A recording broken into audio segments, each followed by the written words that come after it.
Bueno,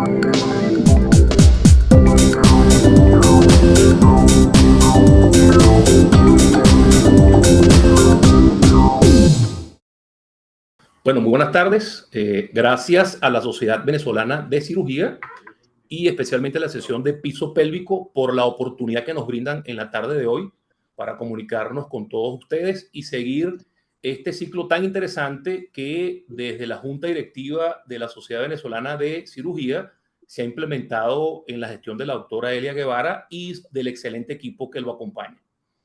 Hoy, como dijo el doctor Sergio Martínez, vamos a tratar un tema de mucha relevancia y de mucha importancia para los que se dedican a hacer piso pélvico y vamos a hablar de lo que es el compartimiento posterior. ¿Y quién mejor para darnos esta conferencia que mi querido amigo y compañero de tantos años, el doctor César Luis? El doctor César Luis, muchos de ustedes los conocen, gastroenterólogo y neurogastroenterólogo, catedrático de la Clínica de Gastroenterología del Hospital Universitario de Caracas, Universidad Central de Venezuela, maestría en motilidad digestiva y neurogastroenterología en la Universidad de Barcelona, España, expresidente de la Sociedad Venezolana de Gastroenterología, fundador de la Sociedad Latinoamericana de Neurogastroenterología, editor honorario de la revista GEN, además de compañero del Servicio de Gastroenterología en el Hospital de Clínicas Caracas y aquí en el Centro Médico Docente La Trinidad. Bienvenido, doctor Luis, adelante.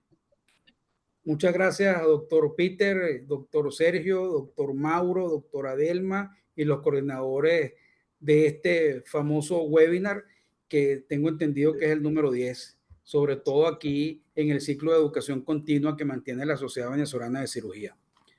Bueno, comenzando el título, Desentrañando el compartimiento posterior, un título de la doctora Delma Pellín. Es interesante porque alude a las partes ginecológicas de cómo mencionan esa área del cuerpo, el compartimiento posterior. Aquí ven una corte sagital donde se permite ver todo lo que sería un corte, vamos a decir, vertical y se observan varios órganos. Y es lo que se denomina compartimiento, porque es la forma, aunque no sea tan anatómica, de poder darle una utilidad clínica a estos compartimientos. Entonces tenemos que el compartimiento anterior contiene órganos como son la vejiga y la uretra, el compartimiento medio tiene el útero y la vagina en la mujer y la próstata y las vesículas seminales en el hombre, y el compartimento posterior tiene el recto, el canal anal y vamos a decir todo lo que es el aparato esfinteriano. Estos tres compartimientos están comunicados entre sí, relacionados, y es lo que se denomina piso pélvico. Y es importante que sepan que el piso pélvico tiene que ser visto de una manera global por todos los especialistas, aun cuando hay patologías muy específicas de cada compartimiento, pero propias de especialistas.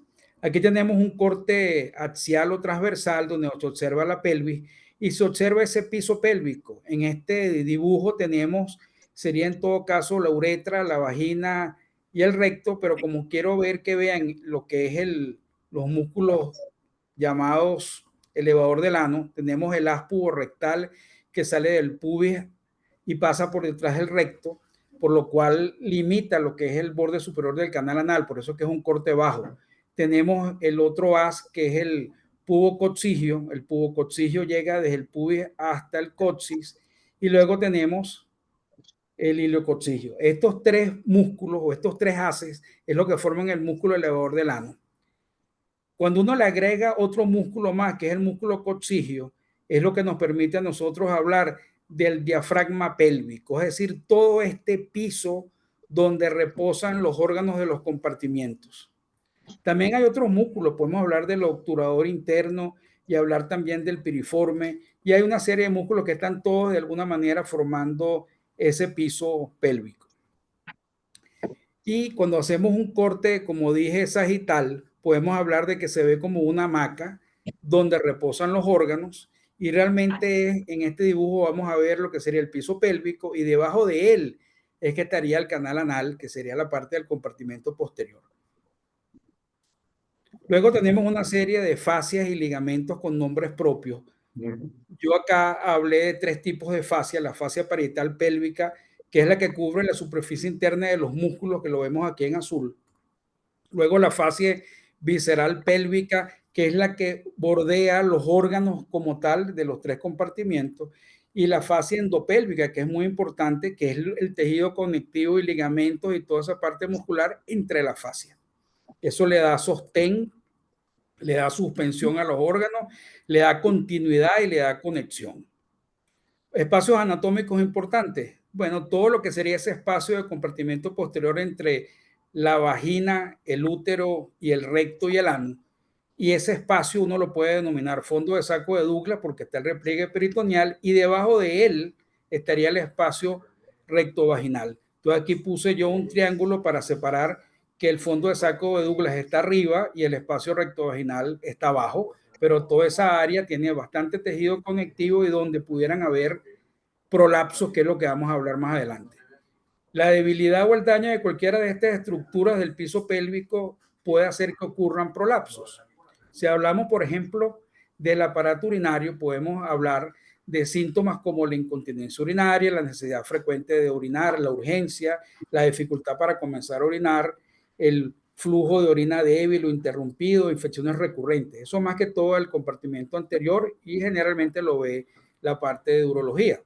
En cuanto a la parte genital como tal, el prolapso, los pacientes se pueden quejar de sensación de peso, presión, plenitud en la pelvis, que tiene un bulto en la vagina o que inclusive algo se está saliendo por la vagina. Puede haber dolor lumbar en la parte inferior del abdomen y pueden empeorar al final del día y generalmente el paciente pudiera mejorar al acostarse. Luego tenemos la parte digestiva, donde podemos hablar síntomas como incontinencia fecal, estreñimiento crónico, dolor al defecar, dolor con la menstruación, dispareunia. Entonces tenemos un conjunto de síntomas que a veces uno puede ver de qué compartimiento pudieran ser. Lo que no sabemos es con una sensación, por ejemplo, de peso, realmente qué es lo que está pasando hasta que uno empieza a estudiar a los pacientes. Entonces pudiéramos hablar de prolapsos como cistocele, prolapso uterino, prolapso de la cúpula vaginal, rectocele, simoidocele, enterocele, prolapso rectal, intususcepción. Todo tiene que ver con el piso pélvico y con estos órganos en particular.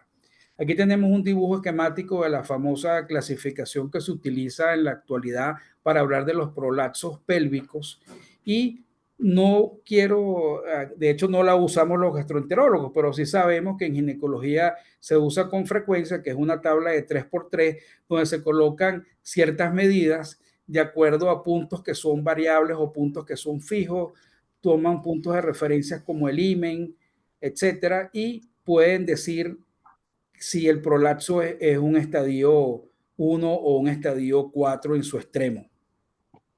De acuerdo a esos estadios o lo que se supone que pudiera estar prolapsado, si es del compartimento anterior, medio, posterior, uno hace otra serie de estudios que nos van a decir realmente qué es lo que está pasando. Como gastroenterólogo, el estreñimiento es un síntoma de síntomas. Es importante que por concepto uno puede decir que es la dificultad en el pasaje de las heces o en la disminución de la frecuencia evacuatoria o los dos. Uno epidemiológicamente habla de que menos de 3 veces por semana uno estaría hablando de disminución de la frecuencia, pero hay otra serie de síntomas como son las heces duras. Aquí tienen la escala de Bristol y hablamos del tipo 1 y tipo 2, que son las heces caprinas en esíbalos, que generalmente producen dificultad para salir del cuerpo. Puede haber esfuerzo defecatorio, sensación de evacuación incompleta, bloqueo anal o uso de maniobras digitales.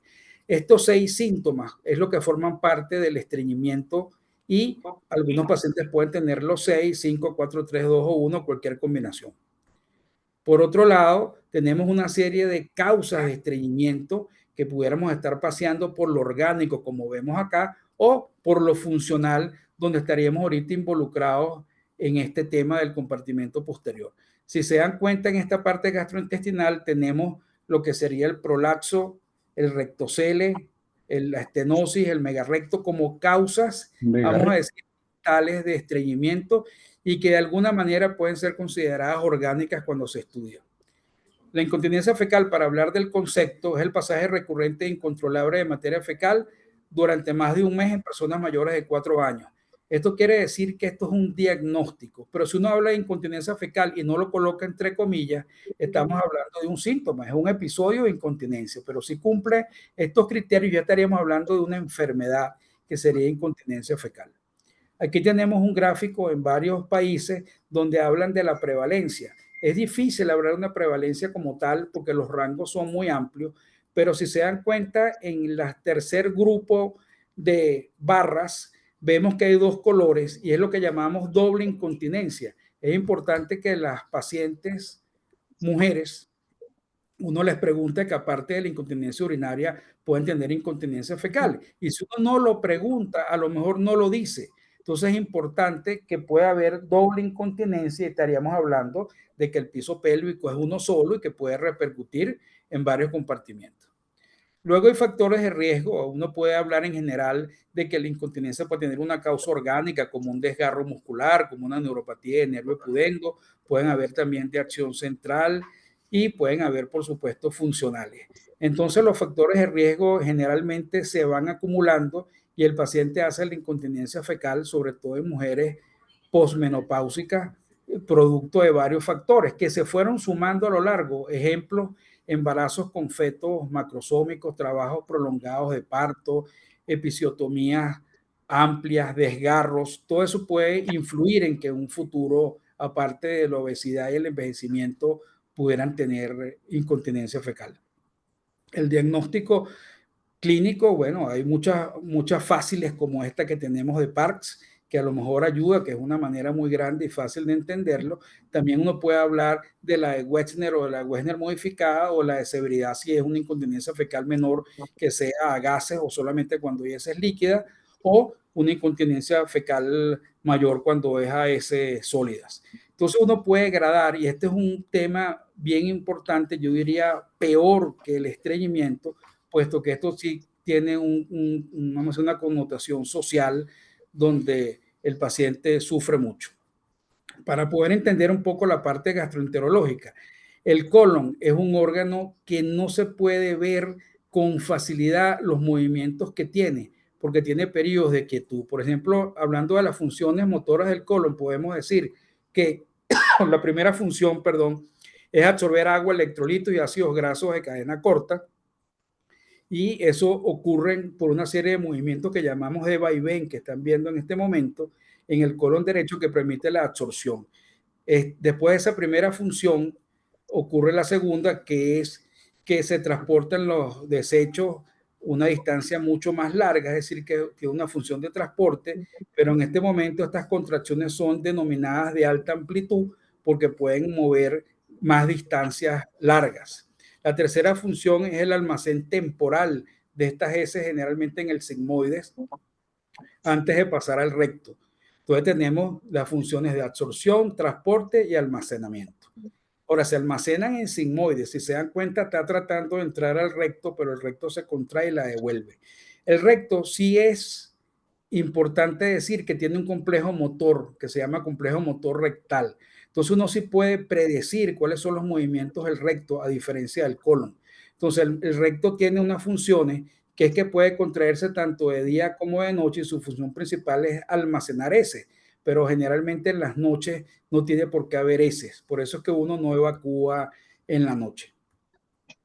Entonces aquí tenemos una llenada del recto con heces. Vamos a decir que son 3 heces de consistencia normal, de un volumen normal, y fíjense cómo están dentro del recto.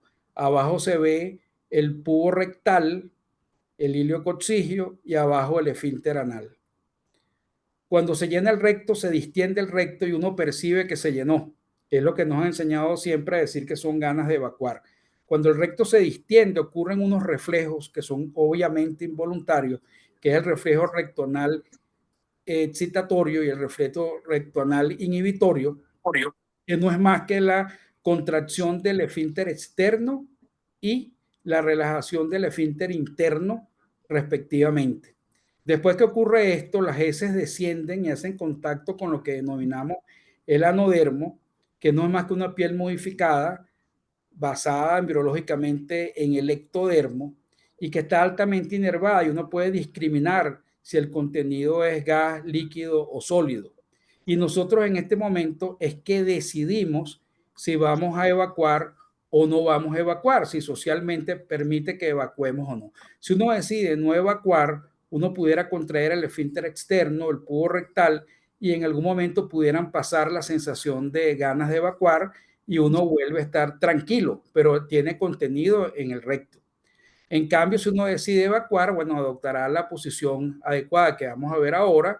Uno aumentará la presión intraabdominal y relajará el esfínter con la subsecuente evacuación. Entonces, tenemos acá una imagen con el músculo puborectal en reposo y aquí tenemos la importancia del ángulo anorrectal, donde vemos que las heces de alguna manera cambiarían de dirección para salir, pero como tienen que cambiar de dirección, no salen. Entonces ese es el ángulo anorrectal. Cuando uno manda que el paciente puje y relaja el esfínter externo y relaja el pubo rectal, ese ángulo se hace obtuso. Entonces más o menos decir que está en línea directa con el inodoro, el recto y el canal anal en el medio. Se supone que uno va a aumentar la presión intraabdominal haciendo una maniobra de Valsalva, que también es otro tema súper interesante.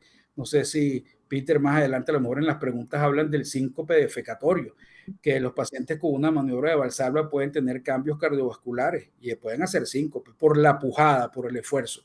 Entonces es importante en esas defecaciones obstructivas que hay. Puede haber contracción del elevador del ano y aquí lo interesante es lo que llamamos el reflejo anocolónico. Hay pacientes que evacúan solamente el contenido rectal. Entonces son pacientes que pueden evacuar más frecuente y es completamente normal. Y hay pacientes que pueden vaciar el descendente sigmoides y recto en una sola sentada y por supuesto no van a evacuar tan frecuente porque evacuaron muchísima cantidad. Y los dos casos que acabo de hablar pueden ser considerados normales. Lo que pasa es que es una variable que no se toma en cuenta porque es difícil cuantificarla. Hay una serie de pruebas como gastroenterólogo y como médico y como coloproctólogo y como cirujanos, etcétera, de que siempre los pacientes hay que hacer una buena historia clínica, un examen físico indispensable, hacer el tacto rectal en reposo, pujando, apretando y viendo el canal anal sin introducir, haciendo el tacto. También podemos hacer una serie de estudios como son la colonoscopia, buscando siempre organicidad, la manometría no rectal, la ecografía endonal o ultrasonido endoscópico endonal, la resonancia magnética, la defecografía, la latencia motora del nervio terminal, la parte de cápsula inteligente. También podemos hacer gammagrafía anterior y posterior, tránsito colónico. Entonces tenemos una serie de estudios y muchísimos más que faltan acá que pudieran tener alguna utilidad clínica en un momento dado. Tal vez acá lo que sería la colonoscopia, manometría, ultrasonido, defecografía, resonancia magnética, tránsito colónico, son las que usamos con más frecuencia. Haciendo un paseo por los estudios, la manometría no rectal permite tres cosas principales.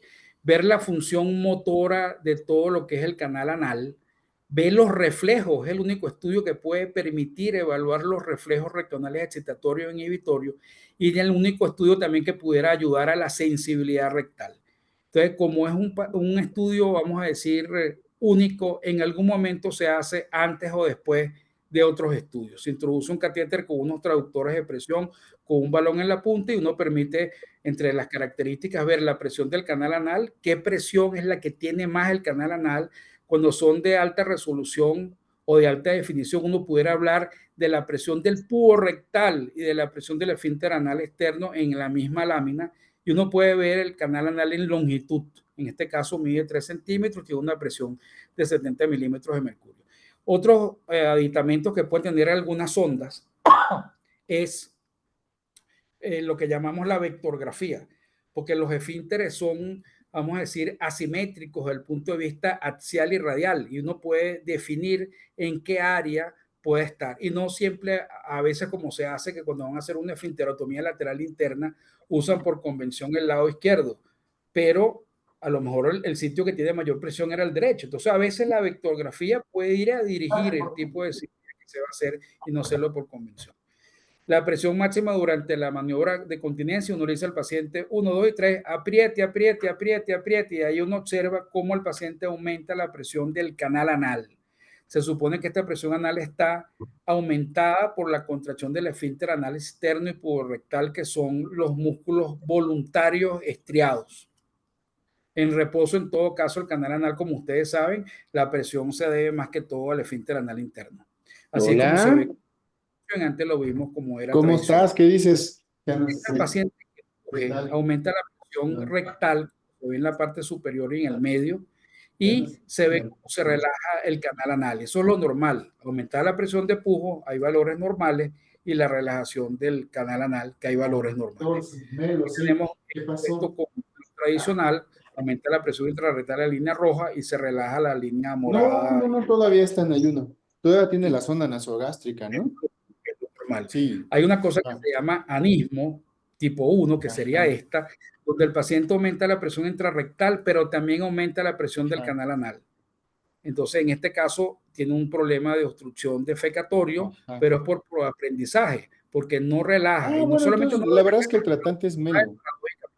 Sí, el tipo 2, tenemos diga, pacientes que pierden si lo la considera capacidad de él, pujar, pues, les falta pujar, no expulsan el mejor, valor. mejor coméntale, pregúntale a él porque y contrae el esfínter externo. Otra combinación puede ser que el paciente sí puja, pero no lo relaja, porque el paciente ni puja ni lo relaja. Si uno estudia a este paciente, pudiera beneficiarse de otros tratamientos. ¿Qué tal? No se preocupe. Ejercicios de Kegel, donde Frida, uno le va a ¿verdad? explicar qué es lo que está haciendo y qué es lo que debería hacer, inclusive ejercicios diafragmáticos para aumentar la presión intraabdominal. ¿Cuántos años tienes, Frida? Así se ve con alta resolución, pero exactamente como se ve a tradicional o alta resolución, son los mismos diagnósticos. Anemia, me dices, ¿no? Aquí tenemos un muchacho de 17 años, que sería en todo caso un mega recto. Y uno sospecha, bueno, a lo mejor este paciente ha sido estreñido toda la vida, en este caso era un megacolon congénito, una enfermedad de Hirschsprung de segmento ultra corto, por eso que pasó desapercibido. Entonces uno puede buscar el reflejo rectal. Aquí tenemos el balón metido en el recto, uno lo insufla y vamos a ver cómo ocurre el reflejo rectal excitatorio, que es ese piquito rojo hacia arriba, y luego la relajación del canal anal, que es el reflejo rectal inhibitorio. Si uno infla mucho más el balón, uno va a ver más profundidad el reflejo renal inhibitorio, prácticamente llegando a relajarse por completo. En el caso de este muchacho, de esta imagen, no tenía el reflejo anorrectal que estamos viendo en la imagen. Y así se ve en alta resolución. Colocando el balón insuflado, uno ve como cada vez se hace mayor la relajación y más profunda. Los balones sí sirven para ver los umbrales de sensación, de primera sensación, primer deseo, urgencia defecatoria y máximo volumen tolerable, que tiene que ver con la sensibilidad y la clínica. El otro estudio que mi querido amigo Peter y Sergio hacen con mucha frecuencia y evalúan con mucha frecuencia, que es la ecografía. De hecho, esa imagen es de aquí del Centro Médico Centro de la Trinidad. No sé si tenga rotulado el nombre de Sergio abajo. Bueno, este inodoro, aquí tenemos que los pacientes se sientan ahí y uno, bueno, hace una preparación especial al paciente, se le introduce una sustancia, generalmente si se hace casera, se hace con puré de papa y vario y agua mezclado, y esa papilla se introduce vía anal y el paciente, por supuesto, tiene ganas de evacuar inmediatamente, se siente en el inodoro y uno empieza a hacer una serie de radiologías donde uno va a ver lo que están viendo acá, que se ve el recto en reposo, se ve el recto cuando el paciente aprieta y se ve el recto y el ano cuando el paciente puja y evacúa. Y uno traza unas líneas y ve el ángulo no rectal y uno puede hacer aquí una serie de diagnósticos que no haría con otro procedimiento. Entonces, uno puede hacer aquí diagnósticos de rectocele, si es pequeño, mediano o grande, independientemente que abombe la pared posterior de la vagina el examen físico o no, va a decir si es un rectocele o es un enterocele o es un sigmoidocele de primero, segundo, tercer grado, va a ver si hay una intususcepción, va a ver si hay incontinencia fecal y va a ver si hay un anismo. Entonces, es un estudio muy bueno y que en algunos casos sí se indica porque ayuda bastante. Aquí tenemos el caso de un rectocele, que es la protrusión de la pared anterior rectal hacia la vagina en este caso, y bueno, puede causar un prolapso porque pudiera abombar muchísimo la pared posterior de la vagina y uno hace el diagnóstico. Lo interesante es que si lo ve un ginecólogo, no sabe realmente que sea el recto, pudiera ser un enterocele o un sigmoidocele también, o sea que a veces se reconoce el prolapso en el compartimento posterior, pero no se determina realmente qué es. Pero bueno, ya uno sospecha que puede ser. Aquí lo ven con una ecografía, un rectocele grande, y aquí ven lo que sería un enterocele. El enterocele es que el intestino delgado baja, desciende por debajo de la línea pubococcígea, y eso puede descender en el mero medio de la vagina en un paciente que esté operado, por ejemplo, puede descender por detrás de la vagina, puede descender por delante de la vagina, o sea que el enterocele pudiera ser un prolapso de compartimiento anterior, medio o posterior, y puede ser el mismo enterocele. Aquí vemos una resonancia magnética o una ecografía por resonancia, donde cuesta ver un poco las cosas, pero podemos decir que la línea roja es la línea pubocoxigia, para decir qué es lo que está por debajo de ella cuando el paciente puja, que es la B, y el paciente está pujando y se ve como el intestino, que es la línea anaranjada, también desciende y sale. Este es un paciente operado con una histerectomía y además también se observó una obstrucción de la parte vesical inferior, que cuando el paciente puja también obstruye la vía urinaria. Entonces, este es un caso complejo, pero que sí se puede ver con una ecografía. En conclusión, los músculos, las fascias, los ligamentos del suelo pélvico permiten el soporte y la suspensión de los órganos. Eso es muy importante. Y que está todo unido, todo depende con todo. Los factores de riesgo, como hemos hablado, bueno, hay muchas cosas como parto vaginal, las multíparas, lo que hablé de los fetos macrosómicos, la histerectomía, porque también puede prolapsar la cúpula vaginal, el envejecimiento, pacientes que son pujadores crónicos, genéticamente también. Los síntomas varían según el prolapso, no los voy a repetir, ya lo hablamos anteriormente, pero esa sensación de bulto o que protruye algo a través de la vagina también es característico. El diagnóstico lo hacen los ginecólogos para decir qué compartimento es el que está alterado, y los estudios específicos los hacemos las demás especialidades de acuerdo a lo que nos sugiera el ginecólogo. El tratamiento no quirúrgico, sí, muchas veces estos pacientes mejoran sin necesidad de hacerle alguna cirugía basado en pesarios o en rehabilitación anorrectal, o de repente es un hallazgo y es muy pequeño y no se opera. O uno tiene dudas si el paciente mejora su estreñimiento o su incontinencia. Pero sí, a veces termina siendo quirúrgico, por eso es que la coloproctología es muy importante. Muchísimas gracias por su atención. Bueno, muchas gracias, doctor Luis. Excelente charla y resumir en 20 minutos todo lo que puede pasar en el compartimento posterior no es nada fácil, ¿no? Entonces, invitamos a la doctora Delma también a que nos acompañe. Ella estaba escuchando su charlita hoy porque tenemos espacio un poco limitado. Les quería solicitar, por favor, que si tienen alguna pregunta, la pueden hacer por el chat. Yo tengo una pregunta para César. Adelante. Tú sabes que siempre ha habido como que la duda, ¿no? Por ejemplo, con el paciente con estreñimiento que se va a operar de un prolapso, si yo debo tratar ese estreñimiento antes o después de la cirugía, porque es un factor predisponente. No sé qué opinas tú como gastroenterólogo. Sí, hay que ver si estaba antes del prolapso del estreñimiento para que uno diga que el prolapso sea consecuencia del estreñimiento. A veces es difícil, a veces son causa y consecuencia y uno no lo sabe definir. Ahora, si es un estreñimiento pertinaz o realmente se caracteriza porque hay esfuerzo defecatorio, hay sensación de evacuación incompleta, síntomas de estreñimiento pero de la parte inferior, no disminución de la frecuencia solo, sino todo lo otro, uno dice, bueno, sí, sería bueno estudiarlo y a veces uno le puede tratar el estreñimiento. Porque en otras partes del cuerpo, cuando hay algo obstructivo, el cuerpo trata de vencer esa obstrucción. Entonces, como sabemos, el rectocele, vamos a decir que es una herniación, como un divertículo epifrénico en esófago, etc. Si hay un problema motor de que no se relaja el esfínter porque tiene un anismo, a lo mejor causa de ese rectocele o de ese prolapso que me preguntaste antes, puede ser consecuencia de ese anismo, o ese anismo ayudó junto a otras cosas para que ocurriera. Entonces, yo creo que siempre que sean las cosas electivas, es mejor estudiar al paciente primero para poder tomar una decisión. Y en ese caso, César, ¿cómo nos pudiésemos ayudar contigo en diferenciar un problema de tipo neurológico, nervioso, a un problema de tipo muscular, que sea algo realmente muscular a nivel del piso pélvico? Claro, muscular más que todo como gastroenterólogo cuando hay desgarros o cuando hay pérdida o soluciones de continuidad. A veces puede haber debilidad por envejecimiento y está indemne, pero está muy débil. Ese es una opción. Pero lo otro es que haya un paciente que haya tenido una hemorroidectomía previa, una esfinterotomía lateral por alguna fisura anal, y en el postoperatorio que a uno no le gusta, puede ser que ocurra algo y cuando uno lo estudia tiene un área importante donde hay defecto. Entonces sí, puede haber algo muscular. Entonces uno tiene que sospecharlo primero. Hay veces que lo funcional o la neuropatía uno la sospecha por pura manometría y a lo mejor no le hace fecografía ni le hace ningún ultrasonido endoscópico para ver dónde puede haber una solución de continuidad. Yo creo que haciendo una buena historia, Sí, la historia clínica. tienes el orden de qué estudios vas a hacer y cuáles no y cuál primero. Ahora, fíjate lo interesante de esta mesa y creo que es pertinente que compartamos nuestras opiniones sobre lo que es el manejo multidisciplinario, que lo veníamos hablando antes de empezar el tema. Entonces, a veces comentamos mucho de que debemos hacer manejo multidisciplinario, pero en la chiquita cuando nos toca hacerlo no lo hacemos.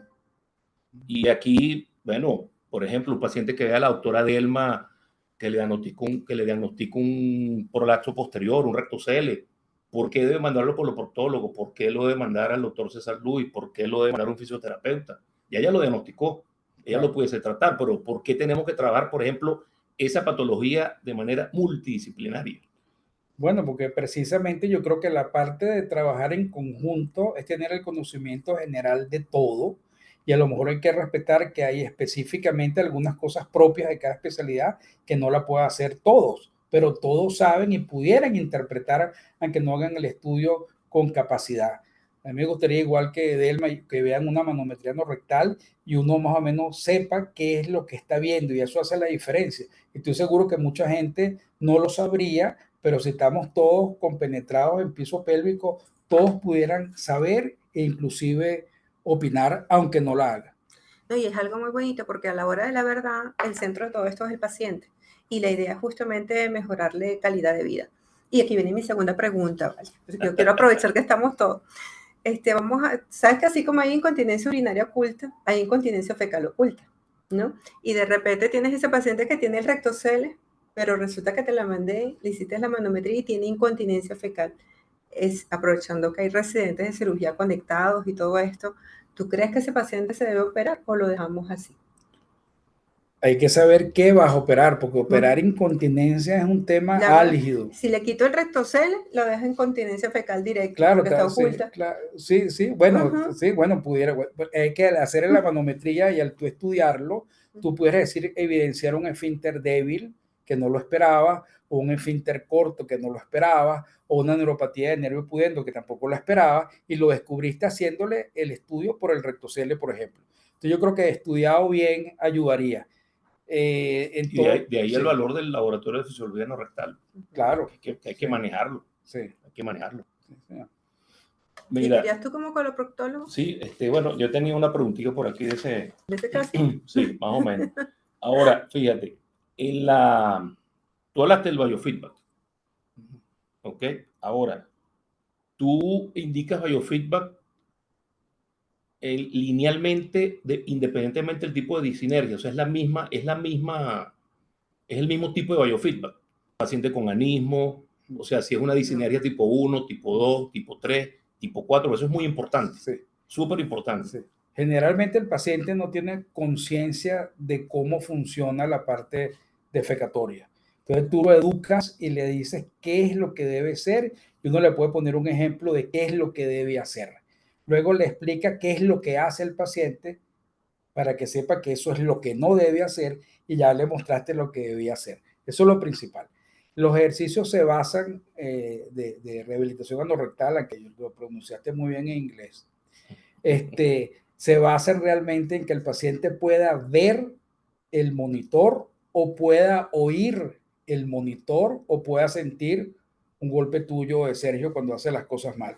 Al final, todo eso es, vamos a decir, programación neurolingüística. Y tú le dices al paciente qué es lo que debe hacer y empieza una serie de ejercicios que si tú estás presente y lo estás haciendo guiado por manometría o por electromiografía en algunos casos, pero nosotros lo hacemos con manometría, uno le puede explicar al paciente qué cosas hace mal y corregirlas en el momento y que el paciente sepa bien qué es lo que hace. Esa supervisión directa, no hacer los ejercicios de qué es el en casa, porque no lo supervisa si realmente lo hace bien o no. De repente acá, con cada sesión que va con manometría, guiado por manometría, tú corriges los errores que tuvo y ves los avances. Y esa parte también en relación médico-paciente pudiera ayudar. Nosotros en el laboratorio de fisiología de Clínicas Caracas hacemos una rehabilitación basada en el tiempo de contracción. 1 minuto de contracción apretando el canal anal, vamos a decir, esfínter externo y puborectal y otros músculos más porque está aprendiendo la persona. recluta una serie de músculos o un número de fibras musculares en el embrión, pero que al mantener contraído un minuto el canal anal puede reclutar fibras que eran lentas, que no se hubieran reclutado en el embrión. Entonces, el tiempo de duración es lo que hace realmente la continencia cuando uno hace una presión apretando y una presión de reposo y mide el área bajo la curva. Esa área es lo más fidedigno para hablar si es neuropatía de nervio pudendo o no. Entonces nosotros hacemos una serie de repeticiones de un minuto de contracción con un minuto de descanso, viendo la pantalla y muchas veces con el balón insuflado en el umbral que el paciente siente las ganas de evacuar. O sea que estaríamos haciendo, por ejemplo, si es incontinencia fecal, una rehabilitación para incontinencia y sensación. Si es un anismo, una rehabilitación de estreñimiento por difusión de piso pélvico y sensibilidad. Entonces, sí pueden haber algunos modismos. Esa es parte de la respuesta a lo que te decía. Para mí, un paciente que tiene que entrar en rehabilitación de piso pélvico primero. Primero. Porque tienes que, entonces, fíjate lo importante que es primero agarrar y estudiar bien el paciente, claro, modificar esos hábitos para después tú decidir si en realidad va o no va a una cirugía. Y tú sabes que ahorita estaba muy de moda que dicen que hay neuropatía del pudendo en el posparto. Entonces, que esa neuropatía es transitoria. ¿Eso es un mito o es una realidad? Puede ser verdad, lo que pasa es que a veces pasa desapercibido, el paciente siente algo, no consulta, se le quita y menos consulta. Y realmente si uno indagara mucho pudieras haber descubierto eso, pero el paciente no consultó. Es fácil, es igual que el COVID. Le pasa algo a un paciente y como le dio COVID, uno le echa la culpa al COVID. Entonces, como parió, uno le echa la culpa a lo anterior. Ahora sí puede ser un parto prolongado, un estiramiento per se del nervio, sin que haya una degeneración del nervio, porque por eso es que se recupera así. Pero como uno sabe, las facturas salen después y a lo mejor en unos 20, 30 años, cuando se sumen otras cosas, es que va a ser la incontinencia y si hubo la neuropatía en el momento del parto, como comentaste. Pero habría que ver si esa neuropatía realmente a la larga hay algo o es como estoy hablando cuando se juntan otras cosas. Okay. Hay algunas preguntitas aquí del chat, doctor Luis. Si no se trabaja en equipo, se puede pasar diagnóstico. La evaluación del piso pélvico debe ser integral, enfoque ginecológico y proctológico. Agregaría también el trabajo de los fisioterapeutas y el gastroenterólogo. Y los urólogos también. Y los urologos. Y los sexólogos, porque también, esa parte es muy importante. Exactamente. Como decía César en su charla, muchas veces nos preguntamos, por ejemplo, los coloproctólogos no preguntamos por la esfera sexual, no preguntamos por la esfera urinaria y puede haber, por ejemplo, incontinencia mixta. Sí. Hay otra pregunta, con la sigmoidectomía, ¿estamos solucionando el problema del estreñimiento en esta situación? Muy interesante la pregunta, la respuesta es no sé, no sé. Ahora, ¿por qué? Pues cuando quita un órgano, el espacio queda y el espacio lo va a rellenar probablemente otros órganos que están ahí. Los pacientes con histerectomía muchas veces tienden a hacer prolapsos y hacen los prolapsos inclusive de la cúpula. Y cuando van a hacer eso que se quiere aprender Peter, porque como todo esto es compenetrado, él me dijo que quería aprenderse la tabla de 3x3 y todas las medidas que hacen los ginecólogos. El POPQ. Sí, yo no me lo aprendería, yo me quedo tranquilo. Yo le pregunto a él. Hay un POPQ resumido de 3 medidas nada más. Bueno, ese es mejor. En todo caso, uno sí puede hablar con los colegas. ¿Por qué le van a hacer a un paciente una sigmoidectomía por estreñimiento? Claro, es muy rebuscado. Sí, no es frecuente.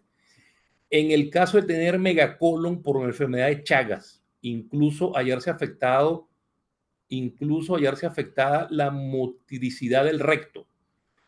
Bueno, ver megacolon chagásico aquí no es frecuente. Pero bueno, cuando yo tuve una pasantía en Brasil y eso era súper frecuente y la verdad que es un tema bien complejo. Lo que pasa es que como es una cosa adquirida, igual que en esófago, las acalacias por Chagas, son los nidos de amastigote.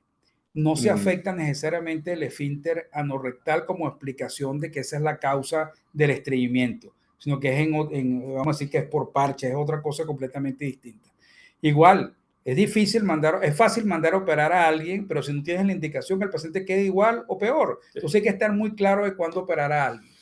Y entonces que hay la tablita esa que pusiste me pareció súper interesante en cuanto a los síntomas, en cuanto a compartimiento anterior, medio, posterior, la parte digestiva, ginecológica, porque muchas veces por el apuro no preguntamos los síntomas y eso es justamente lo que te va a llevar. No sé si la pudiéramos colocar para que los que no la pudieron ver, los muchachos que están conectados. La colocamos ahora en un ratico. Chévere. En todo caso, uno interroga al paciente. Yo creo que esa es la parte importante. Eso es lo No mejor. conformarse con lo que el paciente venga como motivo de consulta, que es lo que más le molesta, sino que pueden haber otras cosas que nos pueden ayudar a nosotros, porque todo está relacionado.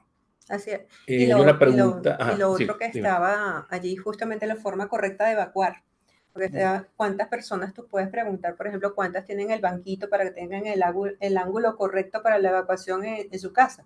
Es difícil y contadito con los dedos. Entonces, es una cosa de educación, educación y educación también. Igual que la forma correcta de orinar. Banquito sí es bajito, porque el doctor Pape no necesita banquito. Y bueno, Entonces, depende. Porque... En todo caso, fíjense, es interesante esa parte. Uno tiene que tener los pies apoyados sobre la tierra. Si alguien no se apoya bien, no puja. Lo que esté más elevado las rodillas por encima del cuerpo, por decirlo así, como dijiste, del banquito, es relativo. Yo diría que no, es una media verdad. No, inclusive hay gente que con el banquito no le va bien. Sí. Entonces tú se lo eliminas. Bueno, no usa el banquito. Sí. Mira, el doctor Jaime Soto. Buenas tardes. Gran presentación. ¿Qué opina del cerclaje anal en el prolaxo? Bueno, yo creo que hice uno. No es la técnica más utilizada para el prolapso rectal. Ese es el TIRSH.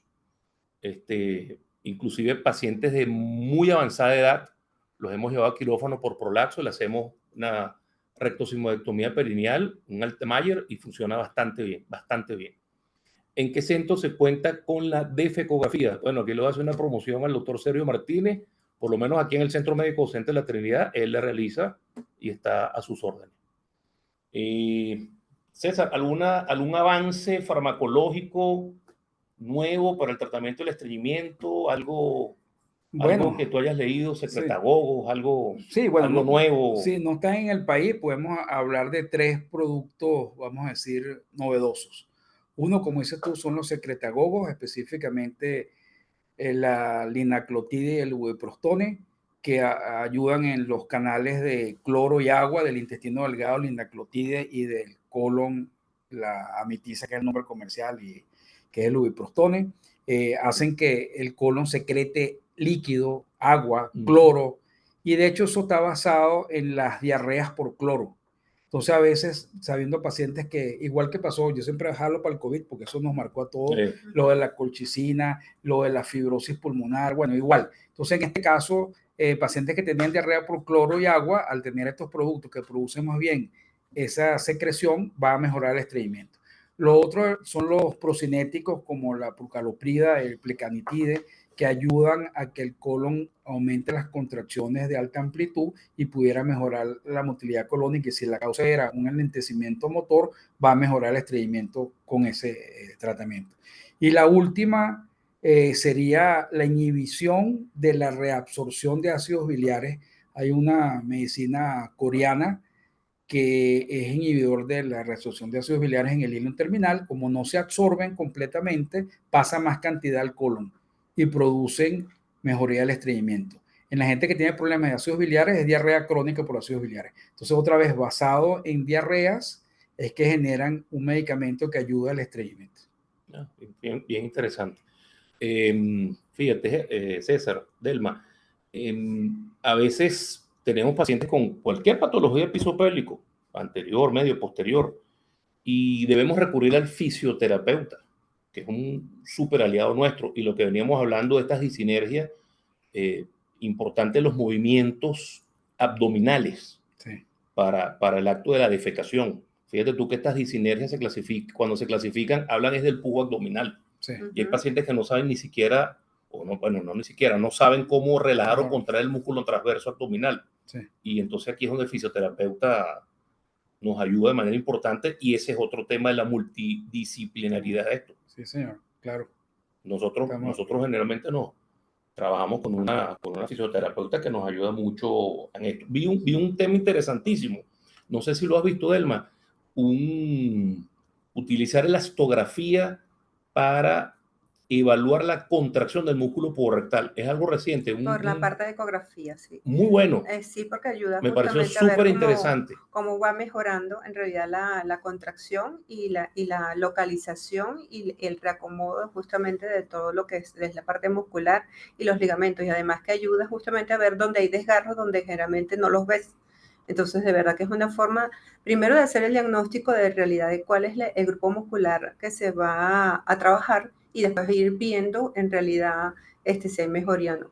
Es una buena herramienta y pienso que sí se va a ir incorporando poco a poco en la medida que vaya más gente capacitándose, que gracias a Dios aquí ya empezaron a capacitarse y pronto lo veremos. Yo pienso que ya empezaron ya los primeros trabajos. De hecho, hay trabajos ya que van avanzando y que ya dentro de poco, dentro del Congreso de Ultrasonido, lo veremos. Bueno, creo que para finalizar, César, Yo te tengo una última pregunta tiene Delma. Podemos poner la imagen que la doctora quería okay. mientras pregunta.